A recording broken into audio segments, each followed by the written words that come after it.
She said no 4 times. Quietly, politely, without explanation. Most people would have left it there.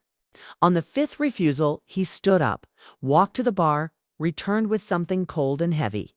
And in front of 60 witnesses, colleagues, friends, people who would remember this for years, he poured it over his wife's head.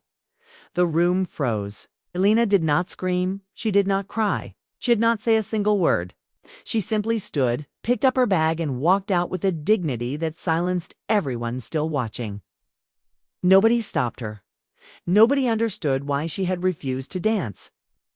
Nobody thought to ask. That question, the one nobody asked, was the only one that mattered. Elena was gone by the time Marcus reached the car park. Skata, she did not answer her phone. He assumed she had gone to her mother's. He was right. She arrived at midnight, shaking so badly she could barely hold her bag. Her mother opened the door, took one look, and pulled her inside without a word. By morning, Elena had not spoken.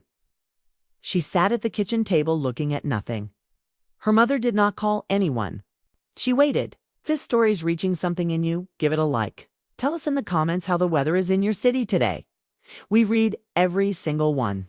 Stay with us, because the answer nobody in that room knew about Elena does not arrive until the very end.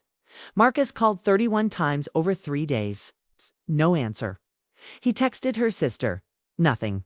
He called her closest friend, who said only that Elena was safe and he should give her time.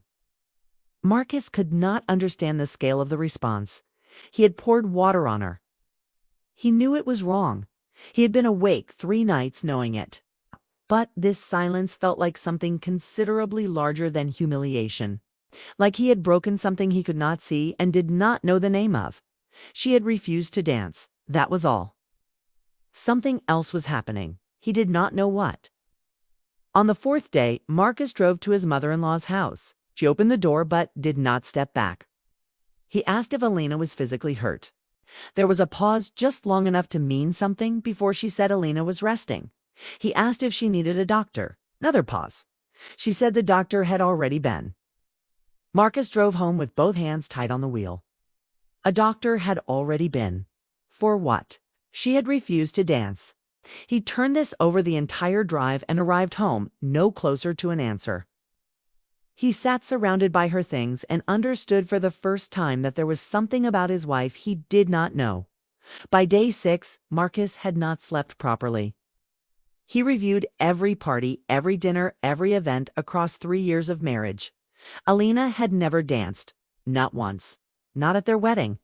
Not at company events. Not at any gathering they had attended together. He had assumed shyness. He had assumed personal preference. He had not asked. On the 7th morning, he drove back and asked to see her. Her mother made him wait 20 minutes on the doorstep. When she let him in, she said he had 10 minutes and she would be in the room. He said that was fine.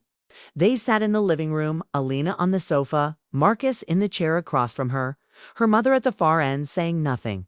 Elena was pale. Composed in the way people are composed when composure is the only thing left. Marcus tried to apologize. The words came out insufficient because he still did not know the full shape of what he had done. He said he was sorry. He said it again. Then he asked, finally, 7 days too late. The one question he should have asked years ago. Why, he said quietly, do you never dance? The room went very still. Elena looked at him for a long moment. Elena began speaking slowly. She said there was something she had told him once, early in the marriage. She asked if he remembered. He did not.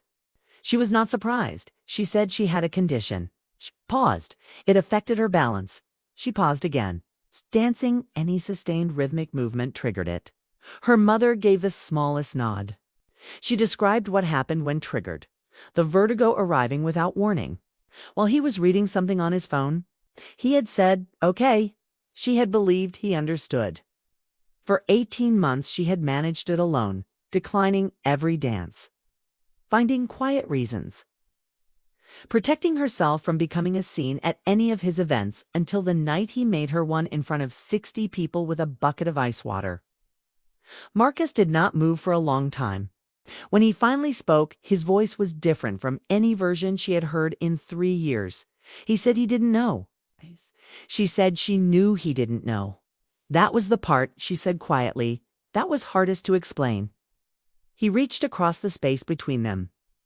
She did not take his hand immediately, but she did not move away either. Her mother went quietly to make tea. Outside the window, the street was still. The answer had been there for 3 years. It had simply never been heard.